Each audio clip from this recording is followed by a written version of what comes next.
Welcome everyone to the second episode of Race Review. Today we've got a replay submitted by, I'm going to just assume that K is silent because that's going to make my life easier. So Danoop is the guy who has sent in his replay today. He is racing the Group 4 Viper at Dragon Trail, and it's a 10-lap race with tyre wear and fuel wear. He's in driver rating C and sportsmanship rating B, to give you an idea. And I just want to remind everyone that he has submitted his lap so that we can all and he can get better and learn from this review, so please be respectful about his driving. Okay, so today he's asked about basically doing, how to drive and how to overtake through traffic and how to get through heavy traffic in a race. So we're going to be looking into that mainly, and hopefully we can learn something. So we can already see he's made one position. He started in 10th place, made one position as someone had crashed in the chicane, and you can already see now that he's kind of caught up with a little bit of a train going on here. 8th all the way up to kind of 5th position. It's quite closely bunched, and as we come down the hill, we're going to get the first opportunity at an overtake. So we're just going to pause it about here. Okay, so as we can see, it's the heavy braking zone down the hill. So this is actually a good place to make an overtake. You only need to brake just marginally after the person in front of you, and you can, come in down the inside. Because it's a heavy braking zone, to make a good overtake, you want to have that overlap with the other car, the car that you're overtaking, before the apex. And as long as you can do that, and you finish it cleanly, then that's a good overtake. So that's what we're looking for, an overlap with the car that you're looking to overtake before the point of the corner turn in. Okay, so that's what we're kind of looking for. Now, the problem that Danoop's got here is that he's started this move with a pretty big gap between his car and Jordan, so that's the BMW in front of him. So if you're going to do a move like this, you really want to be right up close to their bumper. You're going to come out to the side and then brake, and you'll just be down the inside of their car.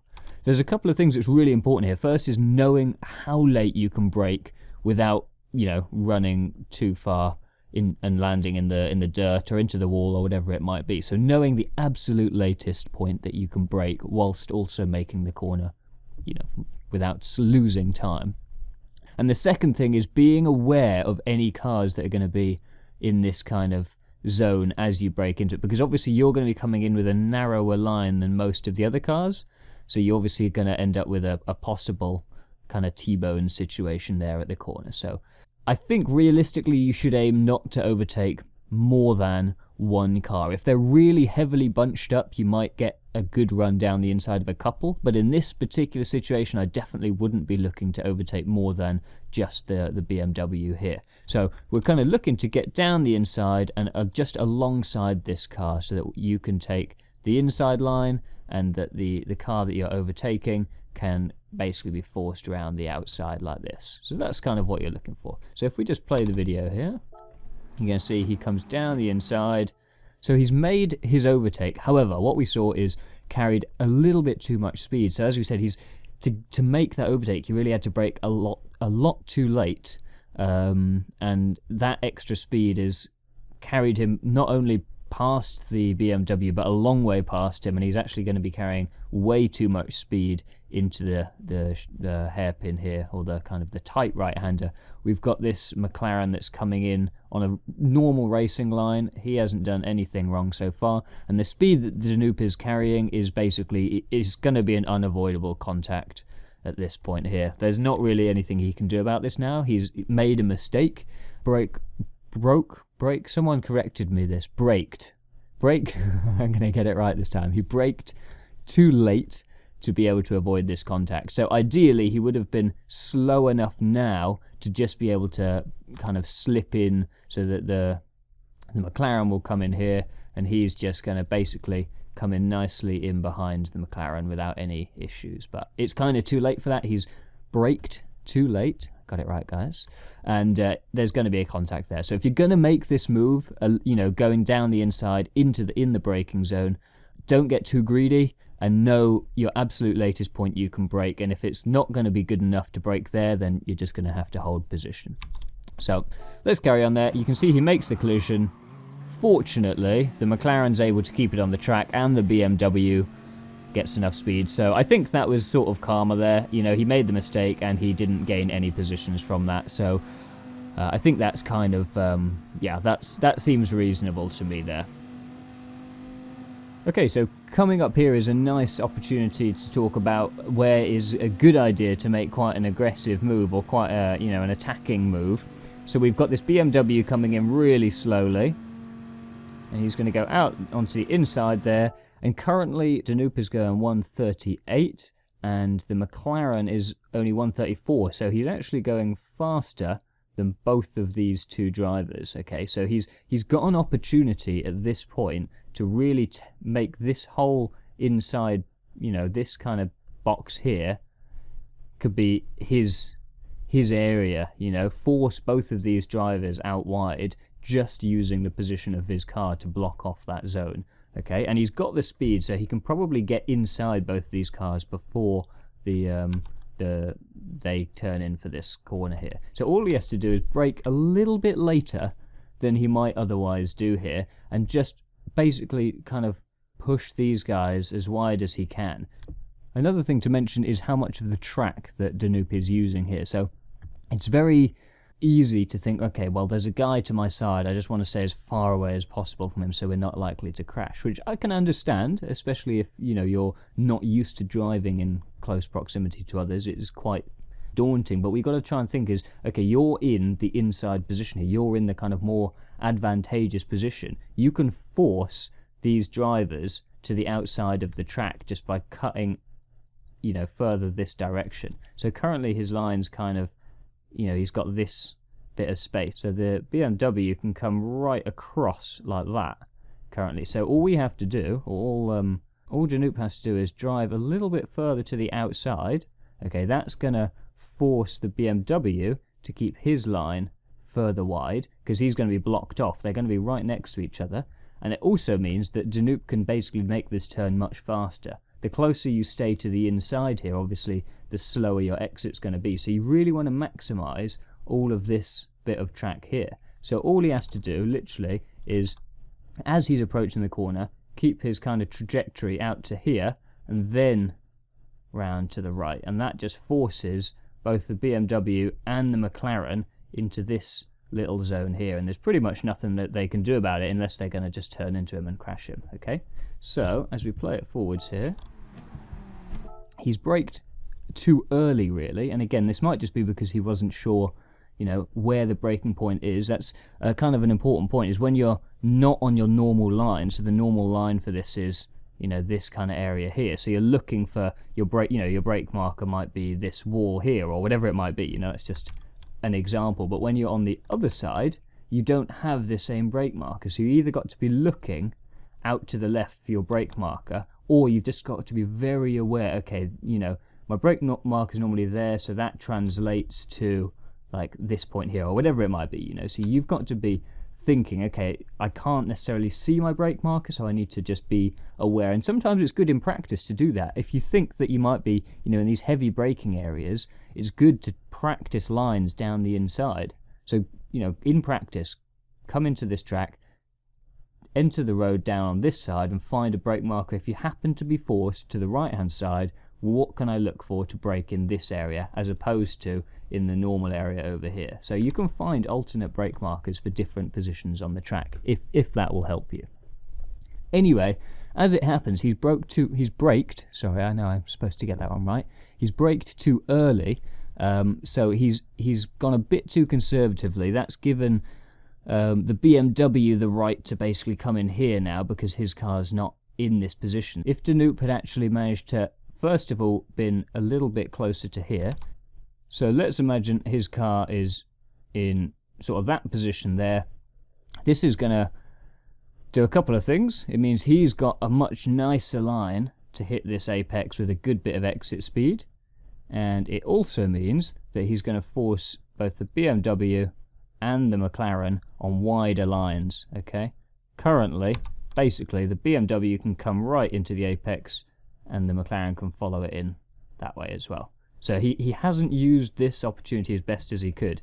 And all he needed to do to make that work was brake a little deeper, have his car, he could have even probably been in quite far ahead out in front there, and that's just literally going to block off that line in there and going to give him a better exit speed. So sometimes just putting your car in the right position can really make a big difference, and I think he would have taken both of these guys out of the race not out of the race, but he definitely would have overtaken them both, and I think he could have quite easily held them out onto the next straight there. As we can see, didn't carry a great deal of exit speed. He's just going to tuck in behind in 6th. He is going to make one position to a guy crashing off, but could have definitely taken a couple more positions there. Okay, so as we start lap 2 then, we can see it's really got quite intense. So there's the 3 cars almost abreast here coming into turn 1, and there's the BMW that's now a little bit ahead. And this is, I think, what we're talking about when we're talking about heavy traffic. Lots of cars in close proximity to one another, and it's the most important thing in this situation is awareness, being aware of where the other cars are. So he's got this one car out in front of him here. That's sort of currently in his braking line, so he needs to be aware of that. He's got a small overlap with this McLaren here, so he needs to be aware that if he turns left at all, that there's potential that he's going to bump the rear wheel of this McLaren. And he's also got a pretty solid overlap on the BMW here on this side. He's going to be taking the inside line. So you can imagine, and you've got to really plan ahead. It's difficult, but you've got to plan ahead as best as you can. So when they get to the corner, you know, if you've got the corner like that, this is a really rubbish drawing, but it'll do for now. We're going to have the BMW is going to be taking the inside line. There's going to be, oh look, we can go different colours. There's going to be a McLaren coming in next to him. And then finally we could go black. And then he's going to be on the outside. So you've got to imagine, okay, this is a potential three wide situation. So you've got to know where your line is going to be. So you've got to know that, okay, if I turn too far left, I'm going to be in the McLaren. The McLaren might turn too far left and hit the BMW. And equally, the exit is going to be quite tight. So you've got to think, where am I going to slot in the exit? Maybe the best decision from Danube here is actually to back off a little bit and come into the line of the McLaren, tuck in behind, and then he might have a better chance at a good exit, because coming really wide here is only going to leave him a really tight turn here, whereas the other two cars are going to be wider for a kind of an easier escape to that second part of the chicane. So it's all about planning ahead and being aware of where all the other cars are at all points in the turn, and using your radar is probably the best thing to do. You've got to be obviously looking at your braking marker, so we're not far away from the braking marker. I imagine the braking marker's around here somewhere, where the curbs start. So you've got to be looking forwards at that. You've got to be looking at when this Porsche is going to be braking, because if he brakes early, you're going to have to start braking early, otherwise you might end up crashing him off. So you don't really have many opportunities to be looking left or right to be aware of where these guys on his left are. You've got to be focusing forwards. So using your radar, which is kind of, I think it comes down here somewhere. You won't be able to see it in the replay, but it's down here somewhere. So look at that, have a quick glance at that, look at the road, quick glance at that, look at the road, and obviously being aware of where they are if you can see them, but there isn't much you can do in the way of field of view customization. So you have to really just be as aware as you can, and if it's super close like this, sometimes it just means you've got to be a little bit more cautious, a little bit more conservative, and you may just feel like it's actually safer to tuck back, let the battle commence, and then just mop up afterwards. Someone might end up being crashed off the track or whatever, and you can you can gain an advantage out of that. Let's have a little look at how this goes. Not too bad. There's a little bit of a bump there, and then there's a little bit of an error. So I think this is more of a racing incident. I don't think this was Danube's fault. The BMW cut across the McLaren. That sent the McLaren out to the right, which basically pushed him right into Danube's line. But this is what we're talking about. When you've got three cars coming in, a pretty small space, it's very unlikely that you're going to get through there without any sort of error. So you've got two choices. Either you come really wide, you're going to be pretty slow. That's the problem there. You're going to lose a lot of time coming that wide. Or you're going to just, there's something's going to happen in here, which is not really what you want. So again, maybe that option of just slowing down and coming in behind, one of the cars in here, as opposed to trying to go 3 wide, out wide, might have been better there. So I don't know. Kind of, it depends how much you trust your opponents, I suppose.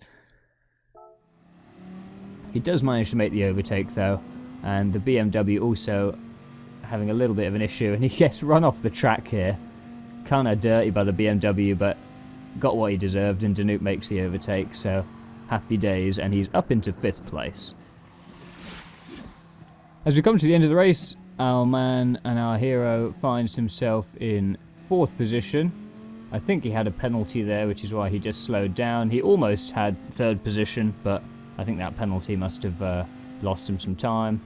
But he does come into 4th, so a good victory. I mean, not really a victory, but a good race, because he started in 10th place, so he's made up 6 positions. So overall, good race, but definitely, there was a couple of things there which perhaps could have got him a little bit further up. So once again, thank you to Danute for sending in that replay, and hopefully we can all learn something from what we've talked about today. Remember, if you do want to send in your replay, just upload it and share it on GT Sport. Make sure you put in the tag section Oink83, and also make sure that it is set to public and not to friends only, otherwise I won't be able to find it. Otherwise, hope you guys enjoyed this one, and we'll see you in the next one.